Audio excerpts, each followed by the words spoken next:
Los Angeles, and you see famous people a lot in Los Angeles, but it's really, really boring. It's you in your car, and you're on the highway, and you're like, oh wait, and you can't ever remember who it is. And then it's you in the park, and you're staring at someone, trying to figure out how you know them, like, did I meet them at a party? Do they make my coffee?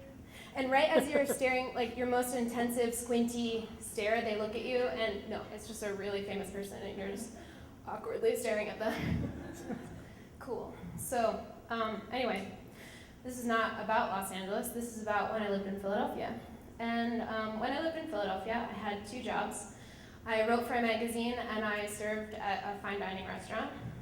And one of the perks of the magazine was that you got pre-screen tickets for movies.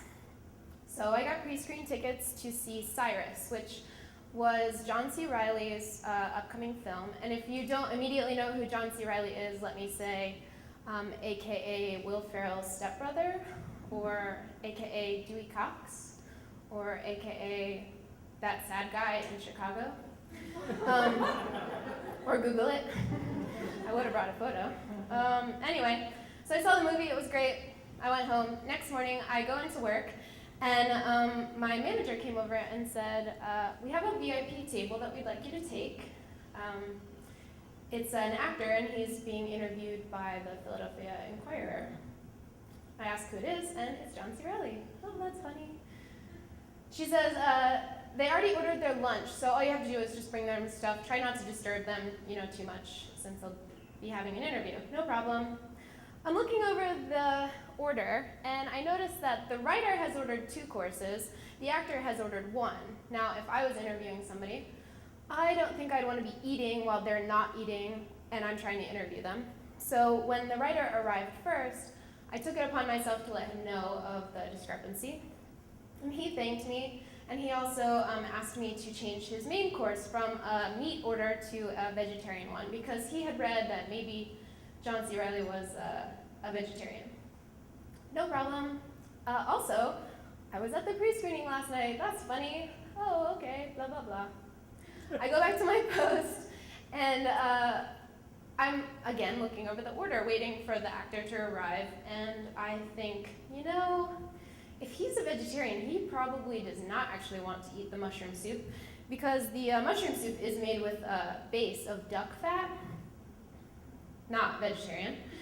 And so when he arrives, I walk calmly over to tell him this, and he looks right at me and says, I heard you saw the movie. What did you think? And I'm a nervous person. You might be able to see me trembling right now. But my heart started thumping, and my brain just removed itself from my head. And I started talking really quickly and not really listening to what I was saying. And I said, yeah, I really liked the movie. I thought it was really funny. I laughed the whole way through. I also kind of cringed a little bit all the way through. And he was like, that's great. That's exactly what we wanted. And I was like, awesome. That's funny. So I just wanted to let you know, I heard that you may or may not be a vegetarian. And if so, I just want to let you know that the mushroom soup that you ordered is actually made with dick fat.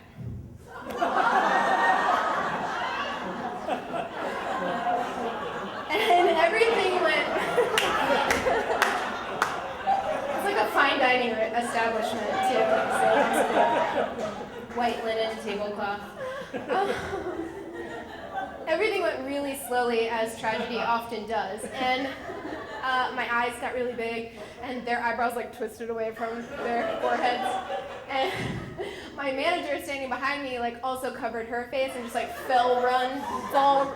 just ran to the back of the restaurant tripping. And I had about a half a second before I pulled down my hands and said, oh, I'm so sorry, not that kind of meat. And very thankfully, John C. Reilly and the writer of the Philadelphia Inquirer laughed, and I laughed, and he said, no, that's okay, I think I'll stick with the meat soup.